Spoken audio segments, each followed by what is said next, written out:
The night was thick with an oppressive humidity, the kind that made you feel like you were drowning even while breathing. But for Detective Sarah Briggs, the weight she carried wasn't the weather, it was the dread of knowing there was another fire, another family, another horror. She pulled up to the scene, the flashing red and blue lights casting long shadows across the charred remains of a suburban home.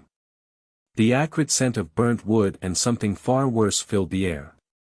Sarah's stomach turned as she got out of her car, her eyes narrowing against the flickering flames that firefighters were still battling to tame. This was the third one. Third family. Third set of lives consumed by fire in just 2 weeks. Sarah knew the arsonist wasn't just a pyromaniac, he was a predator. Every fire was a calculated act, each more elaborate and deadly than the last. And the bastard was taunting her, leaving clues as if this were some twisted game. Detective Briggs, a voice called out, breaking her from her grim thoughts. It was Officer Martinez, her partner, waving her over to where a group of firefighters huddled near what was once the front door. Another one, he said, handing her a small, charred envelope they'd found just inside. It was still hot to the touch. Sarah's pulse quickened as she opened the envelope, careful not to destroy any evidence. Inside was a single sheet of paper, the edges singed, but the words in the middle untouched. Tick-tock, detective. Family of 4. You have 48 hours. If you're too slow, watch them burn like before. Sarah's hands trembled, but she held the paper steady. This wasn't just a threat, it was a promise. The arsonist had her locked in his sights, daring her to stop him before the next inferno. But there was something more, something that made the hairs on the back of her neck stand up. Martinez, she said, her voice low and steady. Get every piece of surveillance footage within a mile of here. Now, as he ran off to make the calls, Sarah's mind raced. The arsonist was escalating, and she knew that the next fire would be more vicious, more personal. The last 2 families had been chosen at random, no connection between them, at least not one she had found yet. But this message was different. It wasn't just mocking, it was intimate. She stared at the ruins of the house, the smoldering remains of what had once been a happy home. In the distance, a woman's wails of grief cut through the night, piercing Sarah's heart like a dagger. He's watching me, she thought, her skin crawling with the realization. He's watching all of us. Just as she was about to head back to her car, she noticed something in the shadows near the tree line, a flicker of movement. Sarah's heart skipped a beat, and her hand instinctively went to her sidearm. But when she squinted, there was nothing. Just darkness and the distant echo of flames crackling in the night. But Sarah knew better. The arsonist was close, closer than she dared to imagine. And he wasn't done yet. Not by a long shot. The next morning, Sarah sat in her office, surrounded by stacks of reports, crime scene photos, and maps with pins marking the locations of the fires. She hadn't slept, her mind was on a relentless loop, replaying every detail, searching for something she might have missed. The message from the arsonist was laid out in front of her. Family of 4. 48 hours, it echoed in her thoughts, taunting her just as much as it had when she first read it. She couldn't shake the feeling that there was something important she wasn't seeing, some clue buried in the ashes. Martinez walked in, holding a coffee cup out to her. Got something, he said, his voice tense. Security footage from a gas station 2 blocks away from the fire. Sarah looked up sharply, taking the cup and setting it down without drinking. What did you find? He handed her a set of grainy stills. Look here, he said, pointing to one of the images. It showed a figure, tall and hooded, walking toward a white van. The timestamp was 12:34 a.m., less than an hour before the fire was reported. License plate? Sarah asked, already knowing the answer. Obscured. It's too damn blurry. But look at this. Martinez flipped to the next image. The figure was holding something, small and cylindrical. Could be a gas canister or some kind of incendiary device. This has to be our guy. Sarah's eyes narrowed as she studied the image. There was something about the way the figure held the object, the way they moved, confident, deliberate. It was as if they knew the camera was there, almost flaunting their presence. The arsonist wasn't just smart, he was playing with them, manipulating them like pawns on a chessboard. "Did anyone at the station see him?" she asked. Martinez shook his head. Station was empty except for the clerk, and he didn't see anything out of the ordinary. "But we did pull this," he handed her a transcript from the station's phone records. A call came in right around the time the figure was there. No voice, just static and faint breathing. Sarah read the transcript, her blood running cold. The call lasted exactly 48 seconds, another taunt, another game. The arsonist was watching, listening, enjoying every moment. "We need to go back to the scene," Sarah said, standing abruptly. "There's something we missed." They arrived at the charred remains of the house just as the sun was beginning to set, casting long, eerie shadows over the blackened ruins. The air still carried the faint smell of smoke, mixed with the more disturbing scent of something far worse. As they walked through the wreckage, Sarah's mind raced. The arsonist was too careful, too meticulous to leave anything behind by accident. There had to be something here, something he wanted them to find. "Over here," Martinez called out, waving her over to what had been the living room. The ceiling had collapsed, leaving a heap of debris and ash, but something gleamed faintly beneath the rubble. Sarah knelt down, carefully brushing away the debris to reveal a small, metal object, a locket, half melted from the heat. She opened it, her breath catching in her throat as she saw the photograph inside. It was a picture of a man, woman, and two young children, smiling happily. The same family that had lived here, now dead. Her heart pounded as she realized what the arsonist was doing. This wasn't just about fire, it was about destruction on a deeply personal level. He wasn't just killing these families, he was erasing them, reducing their lives to ashes and twisted metal. But there was something else, something she hadn't noticed at first. The background of the photo was familiar, a park, one she'd visited many times as a child. She turned the locket over and saw a date engraved on the back, August 17th. Sarah's blood ran cold. August 17th was her birthday. The arsonist wasn't just targeting families. He was targeting her. He knew everything about her, down to the most intimate details. This whole time, she had been chasing him, but now she realized that he had been leading her, guiding her towards something far more sinister. And the clock was ticking. As Sarah stood in the remnants of the destroyed home, she felt the weight of the situation pressing down on her. She was no longer just a detective on a case, she was a pawn in the arsonist's game, and if she didn't figure out his next move soon, another family would burn. The fire inside her was growing, a burning need to stop this maniac before it was too late. But as the sun dipped below the horizon, casting the world into darkness, Sarah knew one thing for certain. This was only the beginning. Sarah didn't go home that night. She stayed at the precinct, her mind buzzing with possibilities, pieces of a deadly puzzle that refused to fit together. The image of the burned locket and the date on its back haunted her, gnawing at her thoughts. The arsonist knew too much about her, and that realization was a weight on her chest, pressing down with a suffocating force. She stared at the crime board in front of her, covered with photos, maps, and notes from the previous fires. The pattern was there, hidden in the chaos, but no matter how hard she looked, it remained just out of reach. Martinez found her at her desk, flipping through old case files. "You're still here?" he asked, concern etched in his voice. Sarah nodded, her eyes never leaving the papers. "I've been going through old arson cases, looking for anything similar, but nothing matches his MO. He's unique, too precise, too careful." Martinez leaned against her desk, watching her with a mix of worry and admiration. "You think he's done this before?" "I don't know," Sarah admitted, frustrated. "If he has, he's covered his tracks well. But there's something else. That locket we found, why leave it? It's not like him to be so careless." "Maybe it's a trap," Martinez suggested.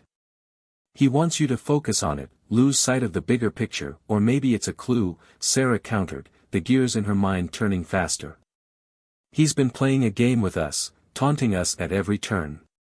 What if this is just another piece of the puzzle? Before Martinez could respond, the phone on Sarah's desk rang, shattering the tense silence of the room.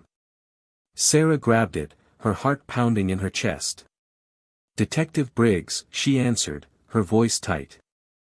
A moment of static crackled through the line before a familiar voice came through, low and mocking. "Tick-tock, detective. Time is running out. Did you enjoy my gift?" "There's more where that came from." Sarah's blood ran cold. "Who are you? What do you want?" The voice chuckled, a sound that sent shivers down her spine. "You know who I am. And you know what I want. I want to watch you burn." The line went dead before Sarah could respond, leaving her with nothing but the sound of her own rapid breathing. She slammed the phone down, anger and fear warring within her. Martinez looked at her, his face pale. "Was that?" "Yes," Sarah interrupted, her mind racing. "He's taunting us. He's close, Martinez. Too close." But it wasn't just proximity that had her on edge. The voice on the phone, it was familiar, as if she had heard it before, but distorted, masked by something unnatural. She couldn't place it, but she knew it was connected to her past, to something she had buried deep. "We need to figure this out, and fast," she said, standing up abruptly. "Pull up the files on anyone connected to me, old cases, people I've put away, anyone who might have a grudge." Martinez hesitated. "You think this is personal?" "I know it is," Sarah replied, her voice steely. "He knew about the park, my birthday, he's been planning this for a long time. And if we don't stop him, another family dies." As Martinez hurried off to gather the files, Sarah's mind drifted back to the locket. There was something about that park, something she was missing. She grabbed her keys and headed out the door, ignoring Martinez's call after her. She drove in a daze, the city lights blurring past as she navigated the familiar streets. The park was on the outskirts of town, a place she hadn't visited in years. Memories flooded back as she parked and got out, the cool night air biting at her skin. The park was empty, shrouded in shadows and silence. Sarah's footsteps echoed as she walked the worn path, her eyes scanning the area for anything out of place. The swings creaked in the breeze, a haunting sound that set her on edge. She stopped at the old oak tree near the center of the park, the one she used to play under as a child. It was where the photograph in the locket had been taken, she was sure of it. But why here? Why now? As she stood there, trying to make sense of it all, a soft rustling sound caught her attention. Sarah tensed, her hand instinctively reaching for her gun. The sound grew louder, closer, until she realized it was coming from the bushes nearby. She moved slowly, cautiously, toward the sound, her heart pounding in her ears. She pushed aside the branches, and her breath caught in her throat. There, on the ground, was another locket, identical to the one she had found in the ruins of the last fire. But this one wasn't burned, it was pristine, as if it had just been placed there. She picked it up, her hands trembling, and opened it. Inside was another photograph, this time of a different family, a man, a woman, and two children she didn't recognize. But it was the background that made her blood run cold. It was her house, the place she had called home for the last 10 years. A chill ran down her spine as she realized what the arsonist was planning. He wasn't just targeting random families. He was building up to something, and now, it was Sarah's turn. The arsonist had made his move, and the clock was ticking. She had 48 hours to stop him before her life, and the lives of those she loved, went up in flames. The drive back to Sarah's house was a blur, her mind spinning with the horror of what she had discovered. The arsonist wasn't just taunting her, he was tightening the noose, pulling her deeper into his twisted game. And now, the target was her own family. She burst through her front door, adrenaline coursing through her veins. The house was dark, save for the faint glow of a lamp in the living room. Sarah's hand trembled as she flicked on the lights, her heart pounding in her chest. She needed to see them, to make sure they were safe. "David," she called out, her voice cracking. "David, where are you?" No answer. Fear gripped her, and she sprinted up the stairs, taking them two at a time. Her husband's name fell from her lips in a desperate whisper as she reached the top. She pushed open the door to the master bedroom, her breath catching when she saw him there, lying on the bed, their two children curled up beside him. They were all sound asleep, oblivious to the nightmare unfolding around them. Relief washed over Sarah, but it was short-lived. The danger was still too real, too close. She approached the bed, shaking David gently. "David, wake up," she urged, her voice trembling with urgency. He stirred, blinking groggily. "Sarah? What's going on?" he asked, his voice thick with sleep. "We need to get out of here," she said, barely able to keep the panic from her voice. "Now." "It's not safe," David's eyes widened as he sat up, realizing the gravity in her tone. "What's happening, Sarah?" "There's no time to explain," she insisted, her eyes darting to the windows, half expecting to see flames licking at the glass. "Just get the kids." "We need to go," David nodded, his face pale, as he gently lifted their daughter, Emma, from the bed. Sarah scooped up their son, Max, and the four of them hurried down the stairs. Every shadow in the house seemed to stretch toward them, each one a potential threat, a reminder that they were being hunted. As they reached the front door, Sarah hesitated, her instincts screaming at her to be cautious. She handed Max to David, her eyes scanning the yard outside through the narrow gap in the curtains. The street was quiet, too quiet, the silence thick and suffocating. "We're going out the back," Sarah whispered, deciding it was safer to avoid the front where they might be watched. They slipped out the back door, into the darkness of their fenced-in yard. The night was still, the air thick with tension. Sarah's breath came in quick, shallow gasps as she led her family through the gate and into the alley behind the house. They moved quickly, their footsteps barely a whisper against the asphalt. Sarah's heart pounded in her ears, her senses on high alert. The arsonist could be anywhere, watching, waiting.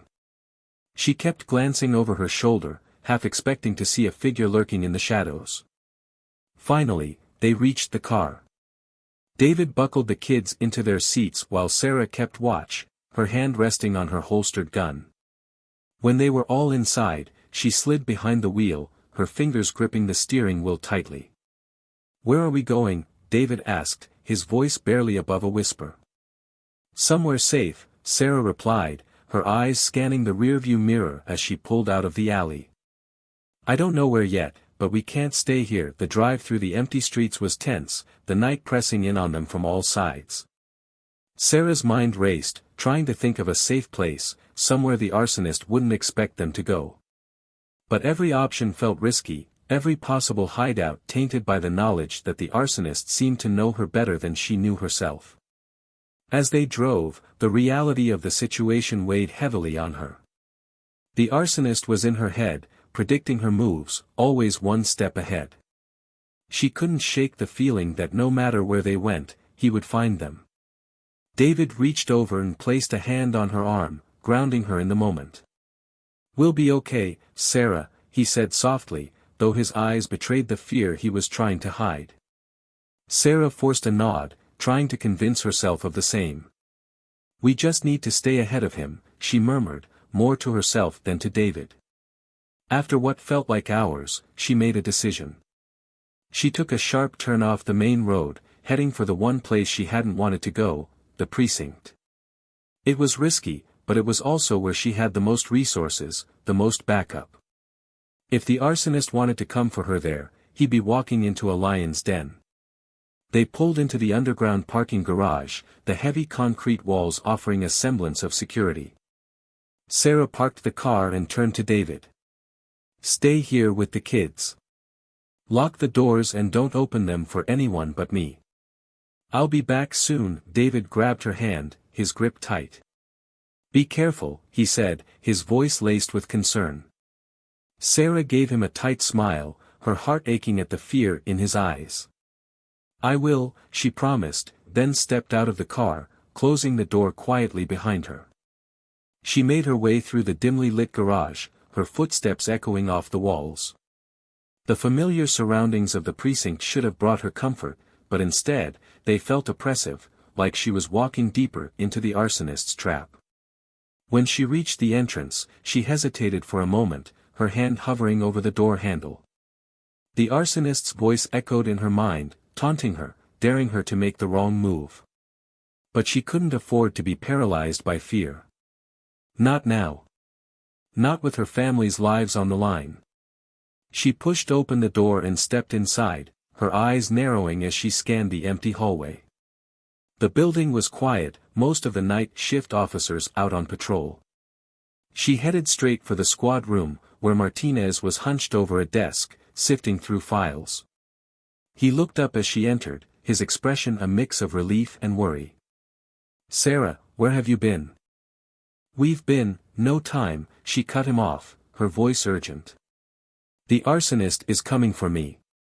He's targeting my family. We need to lock this place down, now." Martinez's eyes widened in shock. "Are you sure?" "Dead sure," Sarah replied, the weight of her words sinking in. "He's been planning this for a long time. I don't know how he knows so much, but he's ahead of us. We can't give him any more ground." Martinez nodded, his face grim as he reached for his radio, barking orders to the rest of the team. Within minutes, the precinct was on high alert, officers moving swiftly to secure the building. But even as they fortified the precinct, Sarah couldn't shake the feeling that it wouldn't be enough. The arsonist had already proven he was more than capable of bypassing their defenses. If he wanted to get to her, he would find a way. As she watched the preparations, a thought struck her, cold and terrifying. The arsonist had led her here, just as he had led her to the other crime scenes. What if this was his plan all along? To trap her in a place she thought was safe, only to strike when she was most vulnerable. Her breath quickened as the realization hit her. This wasn't just about her, it was about everyone in the precinct, everyone she had brought into this nightmare. "He's coming," she whispered to herself, her eyes darting around the room. "He's coming, and we're not ready." But before she could act on her fears, the lights flickered, casting the room into a brief, suffocating darkness. The officers around her froze, their eyes wide with fear as they looked to Sarah for guidance. And then the fire alarms began to blare, shrill and deafening, echoing through the building like a final, mocking laugh. The inferno was here. The piercing wail of the fire alarms echoed through the precinct, each shrill note twisting the tension into something unbearable. Sarah's heart raced as she looked around at the panicked faces of her colleagues. The arsonist had made his move. "Everyone, stay calm," she shouted, trying to maintain control despite the chaos. "Get the fire suppression system going. We need to find the source of the fire." Martinez was already on his radio, barking orders to the officers scattered throughout the building. Sarah could see the fear in his eyes, but he kept it together, his voice steady as he relayed instructions. But Sarah knew it wouldn't be enough. The arsonist had planned this too carefully. He'd been in her head for too long, predicting her moves, leading her exactly where he wanted. And now, he had her trapped in a building filled with people she cared about. She sprinted toward the control room, where the fire suppression systems were managed, her mind racing. The sprinklers hadn't activated, which meant the arsonist had likely tampered with the system. As she ran, the smoke began to seep through the walls, curling around the corners, a sinister whisper of the flames that were sure to follow. When she burst into the control room, the small space was thick with tension. The officer in charge of the systems was frantically tapping at the keyboard, trying to get the sprinklers to activate. But the screen was unresponsive, a chilling error message flashing over and over. "It's not working," the officer said, his voice trembling with fear. "Someone's hacked the system. We're locked out." Sarah's mind raced, trying to think of a way to regain control, but the arsonist had planned this too well. He had anticipated everything, down to the last detail. The sprinklers wouldn't activate, and the fire would spread unchecked. A sickening thought crossed her mind: what if the fire wasn't just outside? What if it was already inside, in the very walls of the building? Hidden in places they couldn't see until it was too late. She grabbed the officer by the shoulder, forcing him to meet her gaze. "You need to override the system manually." "We don't have much time," he nodded, fear and determination flickering in his eyes as he dove under the control panel, pulling out wires and trying to force the system back online. Sarah turned away, her focus shifting back to the rest of the building. She grabbed her radio and barked orders. "All units, we may have a fire in the walls. Evacuate the building immediately. Get everyone out." The panic in the voices responding confirmed her fears. The arsonist had them right where he wanted them, and now, he was ready to set the final blaze. As she made her way back through the hallway, the smoke thickened, curling around her like the hands of a phantom. The air grew hotter, heavier, as the fire found its way through hidden cracks and crevices, spreading its deadly reach. Sarah's lungs burned with each breath, but she pressed on, knowing that time was running out. She burst into the parking garage, where David and the kids were still waiting in the car. Their faces lit up with relief when they saw her, but that relief quickly turned to fear when they saw the look on her face. "We have to go," Sarah said, her voice urgent. Now, David nodded, his eyes filled with understanding, as he started the engine. The kids were silent, their eyes wide with fear, sensing the gravity of the situation. As they pulled out of the garage, Sarah couldn't shake the feeling that this was all wrong. It was too easy, too predictable. The arsonist had led her here, trapped her, and now she was running exactly as he had planned. And then it hit her: he didn't want her to run. He wanted her to stay. "David, stop the car," she said suddenly, her voice cutting through the panic. "What? Why?" David asked, confused. "Just stop," she insisted, her hand gripping the door handle. He pulled over, and before he could protest, Sarah was out of the car, running back toward the building. Martinez's voice crackled through her radio, desperate. "Sarah, what are you doing?" "We're evacuating." "Get out of there," but Sarah knew she couldn't. Not yet.